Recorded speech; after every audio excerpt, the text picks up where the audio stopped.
Au sommaire de cette édition en Éthiopie, les élections générales prévues le 30 août ne pourront pas avoir lieu pour cause de Covid-19 alors que le mandat des députés arrive à expiration le 30 septembre. Au Malawi, Lazarus Chakwera, le chef du principal parti d'opposition, a officiellement déposé ce mercredi sa candidature à l'élection présidentielle qui doit se rejouer le 2 juillet.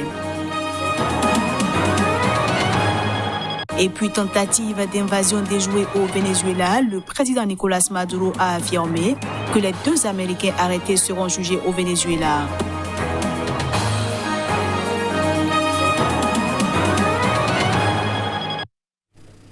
Merci de toujours préférer Sika TV pour vous informer. À toutes et à tous, bienvenue. En Éthiopie, les élections générales prévues le 30 août prochain ne pourront pas avoir lieu pour cause du Covid-19. Selon des chiffres officiels cités par Reuters, l'Éthiopie n'avait déclaré au 4 mai dernier que 133 cas de coronavirus et 3 décès. Alors que le mandat des députés arrive à expiration le 30 septembre prochain, la question du report inévitable des très importantes élections législatives de l'été constitue un casse-tête constitutionnel pour les autorités éthiopiennes. En effet, ces élections générales prévues le 30 août prochain ne pourront pas avoir lieu pour cause de Covid-19, mais aussi du refus technique de la commission électorale officielle depuis le 31 mars. Face au dilemme, le parti au pouvoir a proposé 4 options: l'état d'urgence, la dissolution du Parlement, l'amendement de la Constitution ou le recours à une instance ayant le pouvoir d'interpréter la Constitution. Après donc des semaines de débats, le Parlement a pris une décision ce mardi pour assurer une légitimité au gouvernement du Premier ministre Abiy Ahmed, issu du Parlement au-delà de cette date. Les députés ont opté pour la 4e option qui n'est autre que le recours à une instance ayant le pouvoir d'interpréter la Constitution. La question est donc renvoyée aux recommandations de la Chambre de la Fédération, l'instance chargée des questions constitutionnelles. Mais entre-temps, les tensions politiques entre la fédération éthiopienne n'ont pas baissé. La région du Tigré, dirigée par le parti évincé du pouvoir par Abiy Ahmed, a annoncé lundi dernier qu'elle organiserait les élections malgré tout. Ses dirigeants accusent le Premier ministre d'utiliser le prétexte de la pandémie pour se maintenir au pouvoir alors que son assise électorale est incertaine.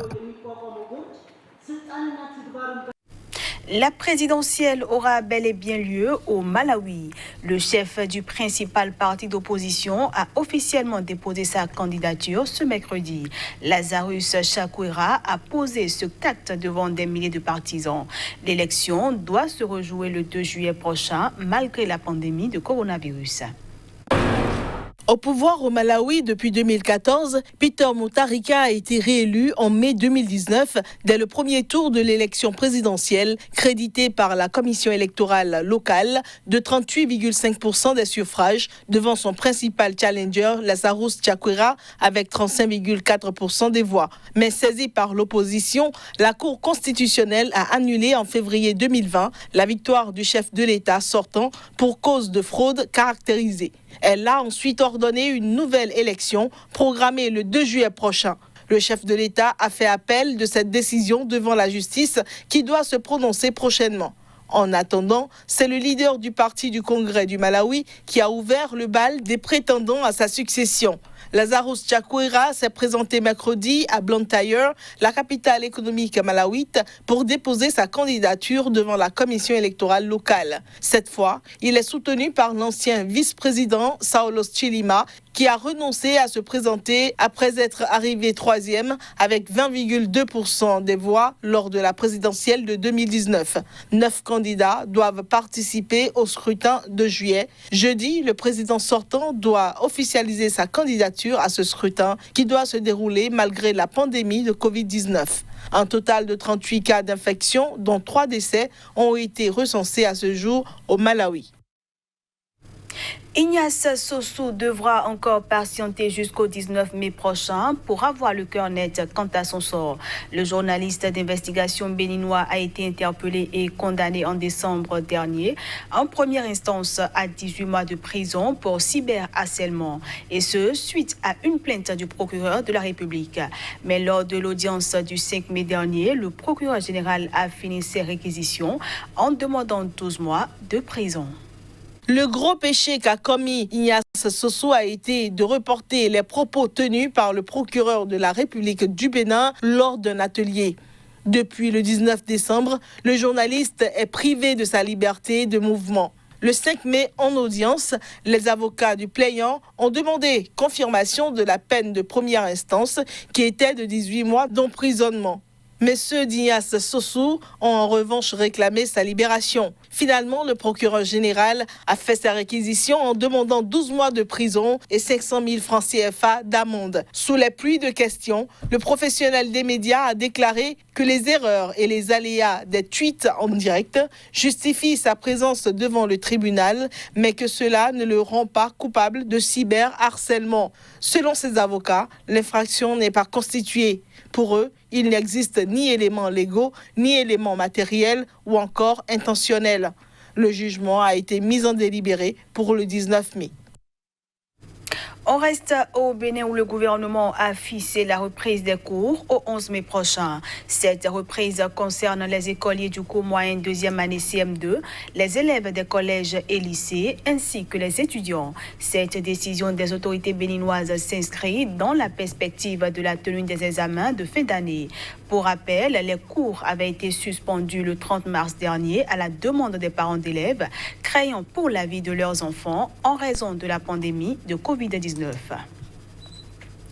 Le sort des deux Américains arrêtés au Venezuela pour avoir tenté d'envahir le pays est au centre d'une joute entre l'administration Trump et Nicolas Maduro. Et pour cause, le président vénézuélien a affirmé qu'ils seront jugés au Venezuela. Lors d'une conférence de presse ce mercredi, le président vénézuélien a déclaré que Luque Denman et Ayran Berry, deux anciens membres des forces spéciales américaines arrêtés lundi dernier pour avoir tenté d'envahir le Venezuela, seront jugés au pays. Ils font l'objet de poursuites lancées par le parquet général de la République.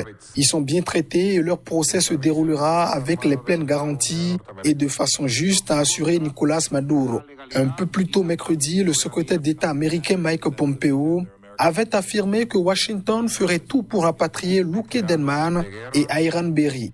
Il n'y a aucune implication directe du gouvernement américain dans cette opération, avait-il de nouveau affirmé.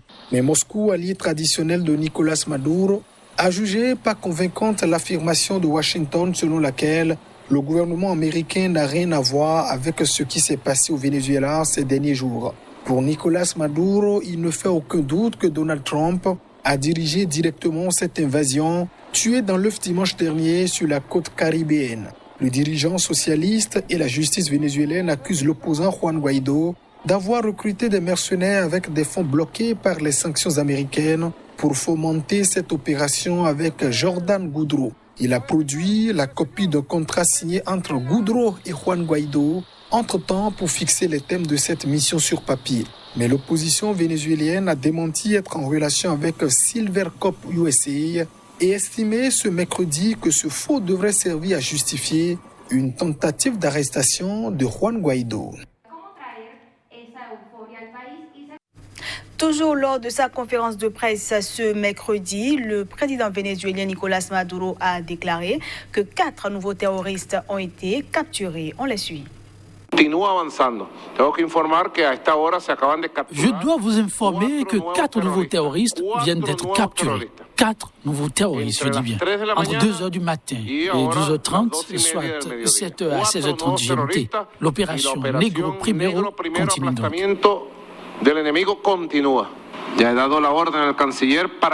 J'ai d'ores et déjà ordonné au ministre des Affaires étrangères d'envoyer un ensemble de rapports avec les vidéos correspondantes, mais aussi les contrats correspondant à cette attaque menée par le gouvernement des États-Unis et Donald Trump contre le Venezuela, qui se joue à l'action en justice devant la Cour pénale internationale. Bien entendu, nous l'ajouterons au procès.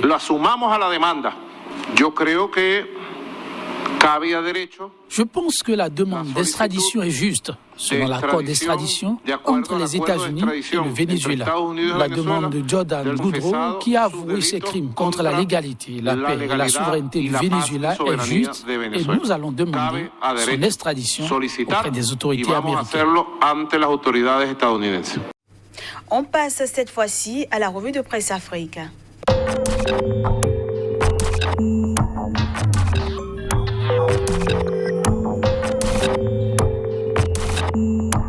Bonjour à chacun, bonjour à tous. Bienvenue dans cette revue Afrique que nous ouvrons par la Côte d'Ivoire le 31 octobre. Dans tous les esprits à Abidjan, dans les états-majors, cette présidentielle est dans la ligne de mire.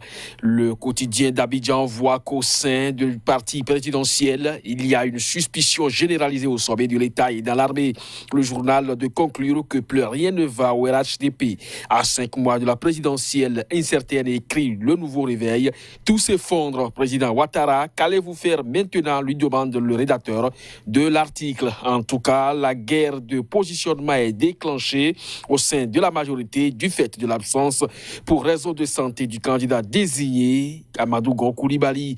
Mais ce qui est certain, Gon Coulibaly, le Premier ministre et candidat du président Ouattara, a du soutien. Le jour nous le fait savoir avec sa manchette.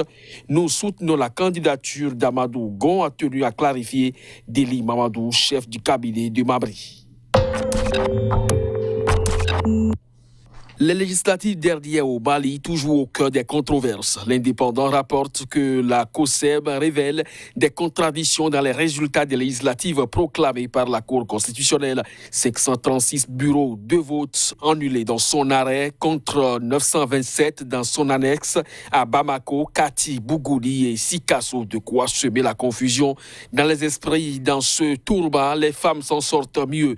Les Échos constatent une présence massive de femmes et se demande si c'est une lueur d'espoir pour cette couche jadis marginalisée au niveau décisionnel. Au Togo, l'on se préoccupe de la transparence liée au décès du colonel Bitala Madjoulba, comme le cas des 2 soldats tués à Sokone. Le président Fornia Sigbi est interpellé afin que justice soit rendue.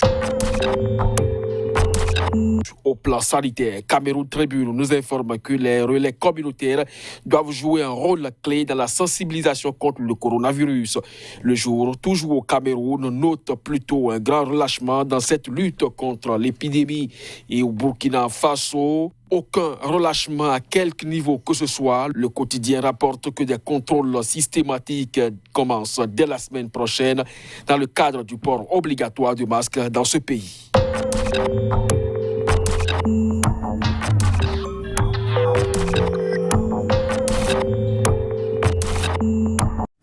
Et c'est sur cette revue de presse Afrique que prend fin cette édition que je vous remercie d'avoir suivi.